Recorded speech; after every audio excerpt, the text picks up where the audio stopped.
240 volt plug-in solar is awesome until it's not. It's awesome because it can offset a massive amount of electricity costs every month, especially if you combine it with battery storage like I have right here. But here's the ugly part. This only works if grid power is on. If the grid goes down, the microinverter here that converts the power from the solar to usable AC power in your house has a safety feature.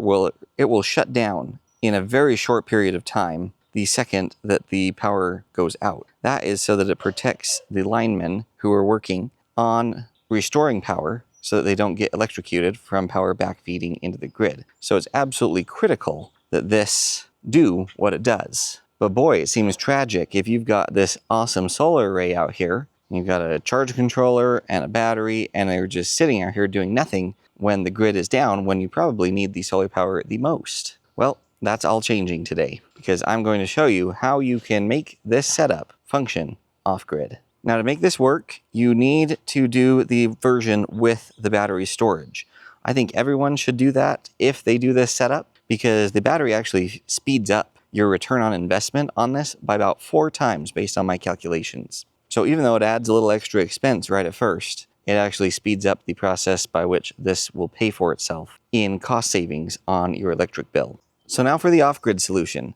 Pause and think about this for just a minute. You literally have all the parts of an off-grid system except for one. An off-grid system that will function even when the grid is down needs solar panels, which you'll already have. It needs some kind of battery storage, which you already have. You need to make sure that the solar panels do not overcharge the battery, so you add a charge controller, which you would already have for this setup. So the only thing you need is some way to take the power out of that battery when the grid is down, when this inverter can't do it. Boom, here is the solution. Just go pick up this really high quality, yet very cost effective, pure sine wave 2000 watt inverter that's built for compatibility with 51.2 volt nominal lithium iron phosphate batteries. So literally all you got to do is connect this up to the battery terminals, or you could connect it up to your bus bars, either way. And you can see right here on this end, you've got 2 120 volt outlets. You can just run a simple extension cord from one of these into your house, plug your fridge in, plug your internet in,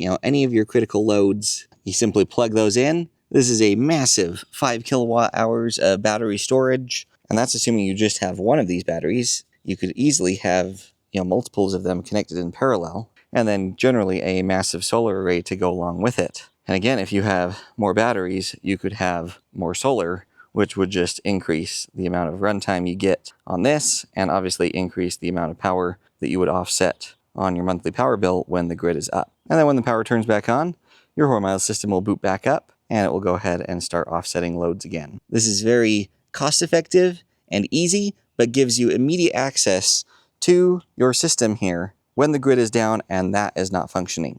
I'll leave a link to this inverter as well as a video to the full review of it. I think you guys will be impressed with how nice it is for the price you pay. But there are some of you that want to live in style and have, say, air conditioning when the grid is down, or run your 240 volt well pump. Well, now we need a 240 volt solution. That's going to be a little more involved. First, you need to install either a generator interlock kit or a manual transfer switch on your house. But once you have that, now all of a sudden you could consider something like this. This is from WattCycle. This is their 12,000 watt off-grid inverter. And yes, I know it says hybrid plus, but that is misleading. It is not a hybrid inverter. And I will leave a link to my full review and testing of this so you can see exactly what I'm talking about down in the description. But this will output a whopping 12,000 watts of power. That's plenty to run most air conditioners as well as well pumps. Now we're starting to kind of creep up in cost and complexity because this needs to be hardwired. You need a transfer switch with this. With this solution over here, it's literally plug and play. Connect that up to the battery, plug your loads into it, and you're good to go. My other argument is if you were going to buy this and get the transfer switch and all of that stuff, then you're really close to running almost off-grid continuously. So you could use the grid pass-through feature of this inverter, so it could pass power through from the grid if the solar is not enough and it doesn't have enough battery capacity. But on a day-to-day basis, with grid power or no grid power, your solar is dumping power into this because this has a built-in charge controller. You do not need the external one anymore. And this could power the loads in your house, so technically you don't need the Hoymiles system either. The only thing is, this does not have grid interactive features like the Hoymiles does. So this is either on grid and it's just passing power through it from the grid to your loads, or it's physically disconnected you from the grid and the inverter, combined with the battery power and the solar power, is powering 100% of the loads in your house. So it's a little bit of a catch-22. One thing to be aware of, if you're going this route, this is very cost effective for a 240 volt off-grid inverter. If you're trying to pass grid power through, be aware that this only has a 50 amp pass-through. Whereas something like this 12,000 XP, which is an off-grid inverter as well, has a 100 amp pass-through capability. So you can get more grid power passed through the 12,000 XP on one unit versus the single unit of the watt cycle. Plus, you can hook up a whopping 24,000 watts of solar to the charge controllers on this unit. You need a lot of those external ones to do that much power. One great piece of news is the golf cart batteries are rated for 200 amps continuous power out of them. And one of these units can pull up to 250 amps.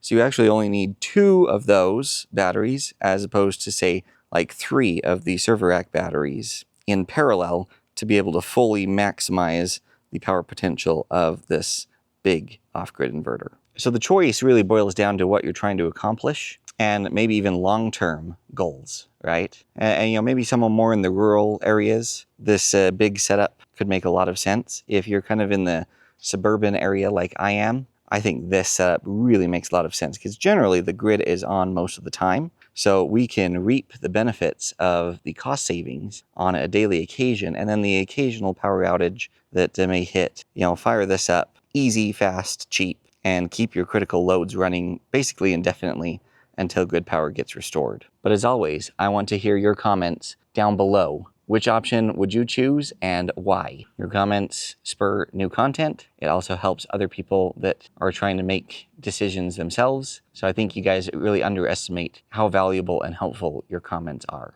I'm going to have links to a bunch of gear down in the description so you can pick up, you know, whatever off-grid inverter or whatever you want. Full review video links to both off-grid inverters, plus the battery, plus the videos about my 240 volt plug-in solar system, how it works, etc. So be sure and take advantage of all those resources. I also have links down there where you can submit a guaranteed to be answered question by me, book a one-on-one video consultation with me, as well as access my custom YouTube channel search engine that will help provide answers to any of your questions from previous videos I've already produced. So take advantage of all of those resources down in the description below. We've got so much epic content still coming. Everything from epic lawn care videos to new all-in-one plug-in solar solutions and a bunch of other stuff that I won't spoil for you right now. So be excited, all of you stay safe, and we'll catch you all next time.